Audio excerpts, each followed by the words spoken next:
Hello students. आज हम लोग केमिकल काइनेटिक्स यूनिट के अर्थात रासायनिक बलगतिकी यूनिट के लेक्चर नंबर 5 में हैं और यहाँ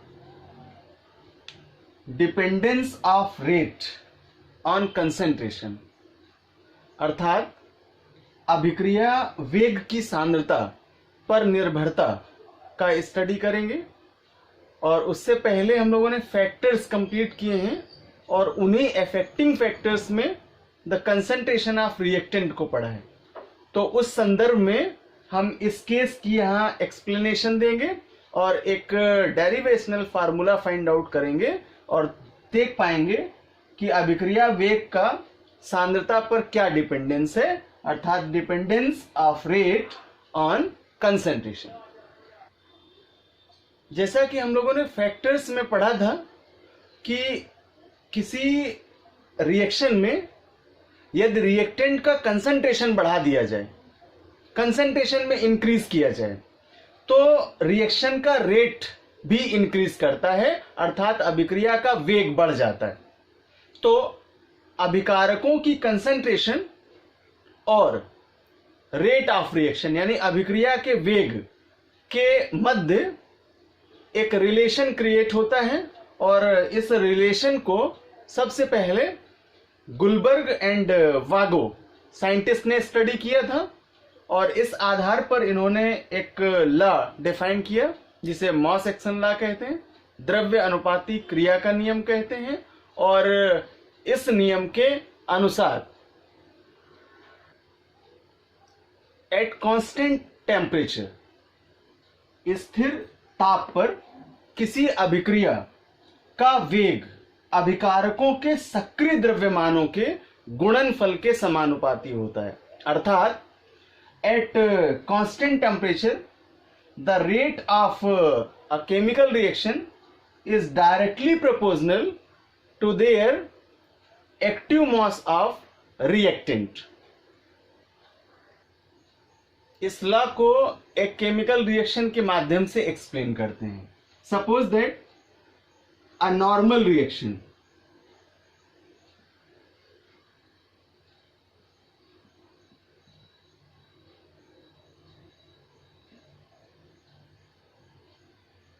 A plus B gives out product.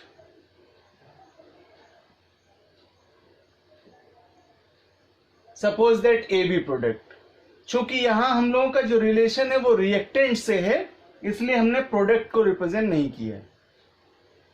Rule कह रहा है कि स्थिर ताप पर एट कांस्टेंट टेम्परेचर रिएक्शन का रेट अभिकारकों की सक्रिय द्रव्यमानों के गुणनफल के समानुपाती होता है। तो जब रिएक्टेंट से ही रिलेशन है तो हम यहां अभिकारकों के संदर्भ में एक्सप्लेन करें।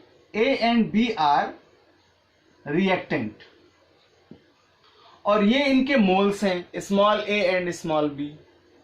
तो according to mass action law अर्थात द्रव्य अनुपाती क्रिया के नियम से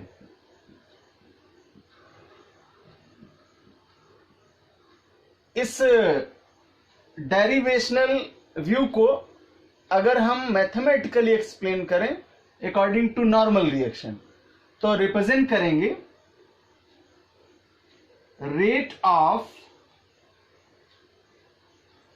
reaction is directly proportional to their active mass of reactant. Active mass of A की power A into active mass of B की पावर B, या प्रोपोर्शनल हटाएंगे तो कांस्टेंट हो जाएगा। इसे रिप्रेजेंट करेंगे rate of reaction equals to K into active mass of A की power A into active mass of B की पावर बी। तो इस तरह से यह कंडीशनल फॉर्मूले हमें इस अभिक्रिया के वेग की सांद्रता पर निर्भरता को प्रूफ करते हैं और इनके रिलेशन को स्पष्ट करते हैं। For this derivational formula K equals to constant, इस व्यंजक सूत्र में आया हुआ K कांस्टेंट है और यहां प्रॉपरली रेट ऑफ रिएक्शन का स्टडी करने में इसे स्पेशली डिनोट करते हैं K equals to rate constant, अर्थात इसे वेग स्थिरांक के रूप में डिनोट करते हैं। Suppose that in a chemical reaction, nitrogen monoxide NO react with hydrogen H2 to form nitrogen N2 and water molecule N2 plus H2O। Balance mode में लाएं इसे तो यहां 2 करना पड़ेगा, नाइट्रोजन 2 है ही और ऑक्सीजन 2 है, इसलिए वाटर मॉलिक्यूल में 2 ऐड करें, हाइड्रोजन 4 हो गए इसलिए इसके आगे 2 करें। इस रिएक्शन के लिए अगर हम यही रिलेशनल फार्मूला फाइंड आउट करें रेट ऑफ केमिकल रिएक्शन के लिए, तो ये डिपेंड करेगा इन रिएक्टेंट की कंसेंट्रेशन पर। So rate of reaction proportional to active mass of NO की power 2 into active mass of H2 की पावर 2, या इसे रिप्रेजेंट कर सकते हैं rate of reaction equals to K into active mass of NO की power 2 into active mass of H2 की power 2। Both are the conditional formula of rate of reaction and the concentration of their reactants. So finally we says that the rate of chemical reaction at a given temperature may depend on the concentration of one or more reactants and products. The representation of rate of reaction in terms of concentration of the reactants is known as rate law. It is also called as rate equation or rate expression.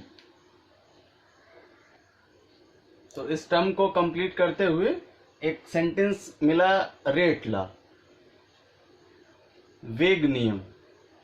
तो इसको लेकर के next topic define करते हैं rate expression and rate constant, अर्थात वेग व्यंजक और वेग स्थिरांक।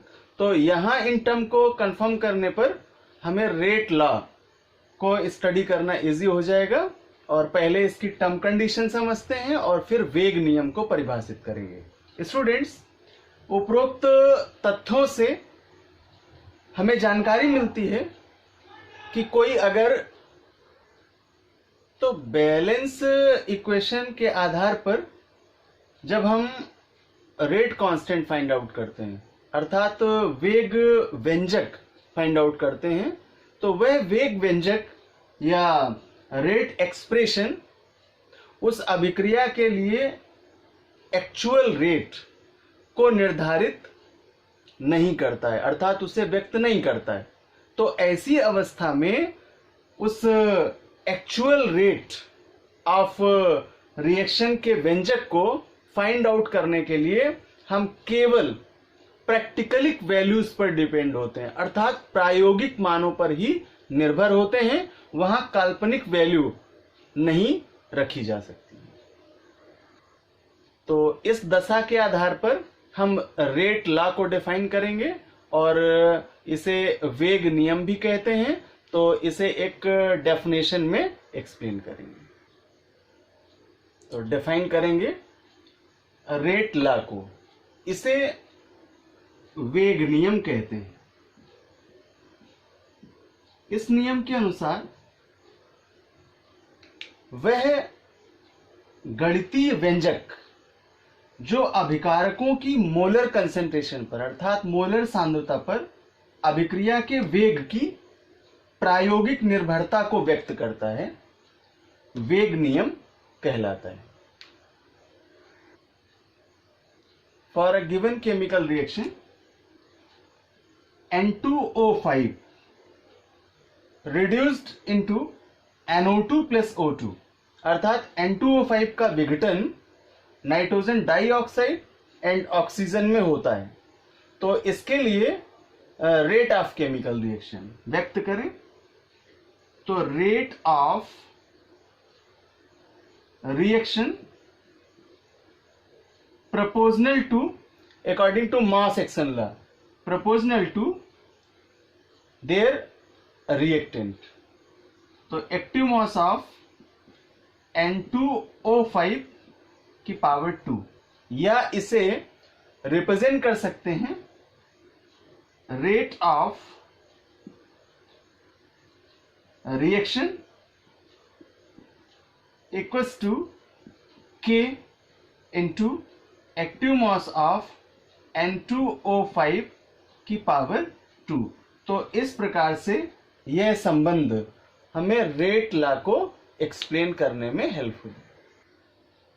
So finally says that rate law is the expression in which reaction rate is given in term of molar concentration of reactant with each term raised to some power which may or may not be same as the stoichiometric constant of the reacting species in a balanced chemical equation.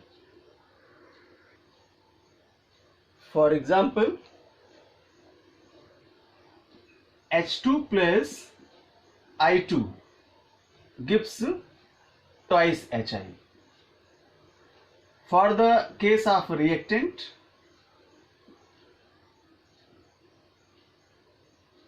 rate of reaction proportional to active mass of H2 into active mass of I2, or rate of reaction equals to K into active mass of H2 into active mass of I2. It is in the relational formula of rate law condition. For this reaction, the differential form of this rate expression is given as। Students, हम लोगों ने पढ़ा है कि reactant के लिए जो concentration है, मोलर कंसंट्रेशन है, उसमें डिक्रीज होता है, तो देन माइनस में रिप्रेजेंट करते हैं।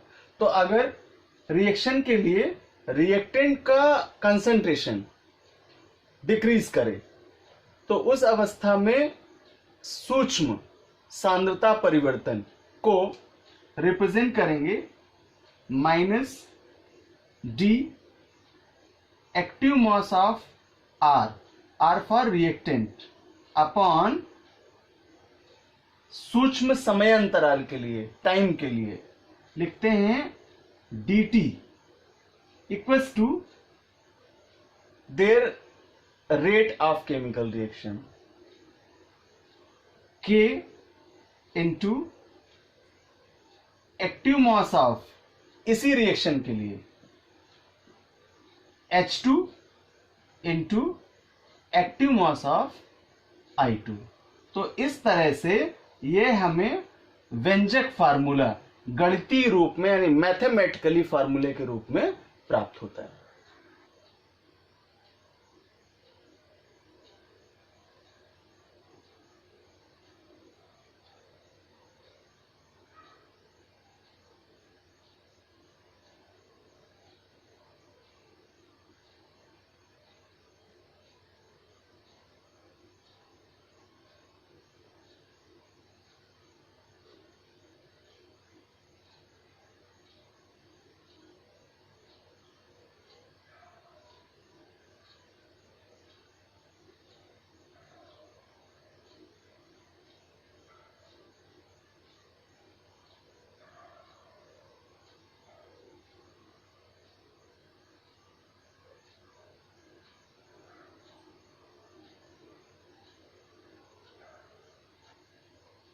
तो स्टूडेंट्स, इस प्रकार हम different type of chemical reactions के लिए रेट ऑफ रिएक्शन को फाइंड आउट कर सकते हैं और उनके मैथमेटिकली फार्मूले according to their concentration find out कर सकते हैं।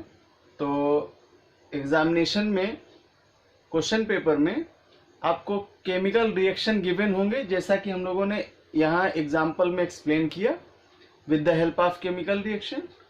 तो उन रिएक्शंस के आधार पर किसी रिएक्शन का रिएक्शन रेट फाइंड आउट किया जा सकता है।